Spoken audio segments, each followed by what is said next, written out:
Good morning विद्यार्थी मित्रों। कक्षा 12 विषय भूगोल पाठ 8 मानव अधिवास।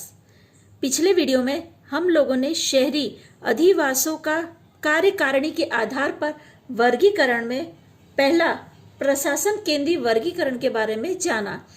अब हम लोग दूसरे के बारे में जानेंगे, संरक्षण केंद्र। मध्य युग में कई राजधानियां और अन्य कुछ शहर उनके संरक्षण से जुड़े कार्यों में संलग्न होके सब प्रसिद्ध हुए हैं। ऐसे नगरों में सैन्यों के स्थायी आवास होते हैं तथा उससे जुड़ी सुविधाओं की प्राप्ति यहाँ उनका मुख्य उद्देश्य होता है। पूना के पास आया हुआ खड़कवासला तथा देहरादून इस श्रेणी में आने वाले शहर हैं। इनके उपरांत जोधपुर किले के नगर मऊ छावनी नगर के रूप में तथा कोची नौ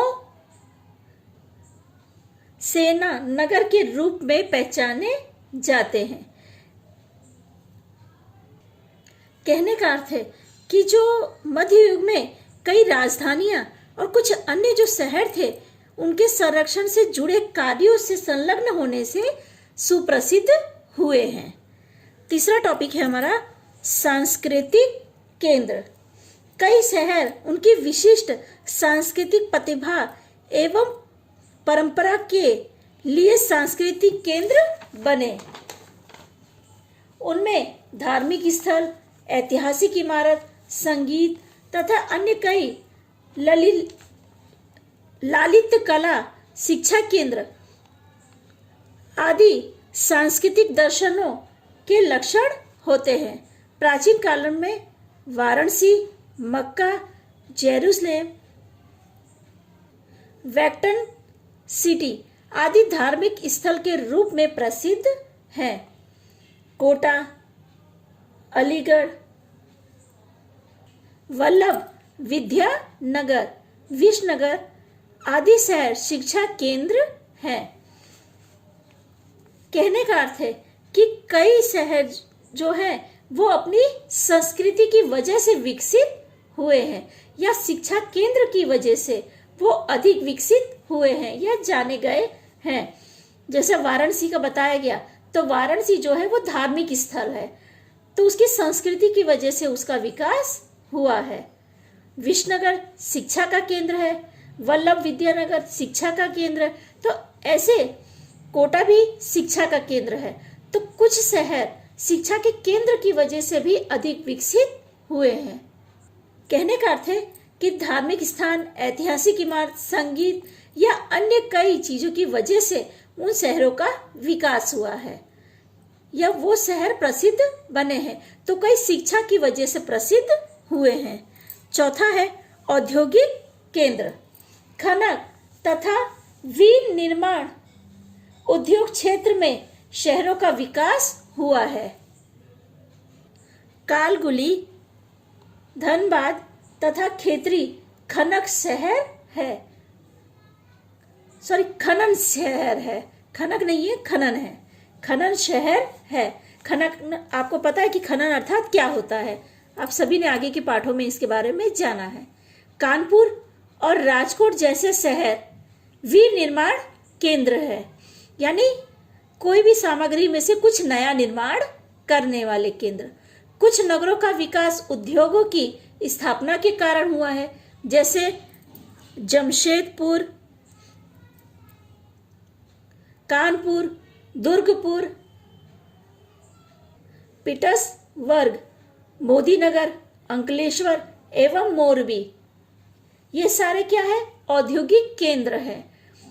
इसकी वजह से इन शहरों का विकास हुआ है। पांचवा और अंतिम टॉपिक है हमारा व्यापार और परिवहन केंद्र। प्राचीन समय से कई शहरों के विकास व्यापार के केंद्र के रूप में महत्वपूर्ण रहे हैं या महत्वपूर्ण माने जाते हैं। जर्मनी में डुसेलडॉर्फ, कनाडा में विनिपेग, इराक में बगदाद, भारत में आगरा, जैसलमेर आदि शहर महत्वपूर्ण व्यापारिक केंद्र रहे हैं। कुछ शहरों का विकास परिवहन के आधार पर हुआ है।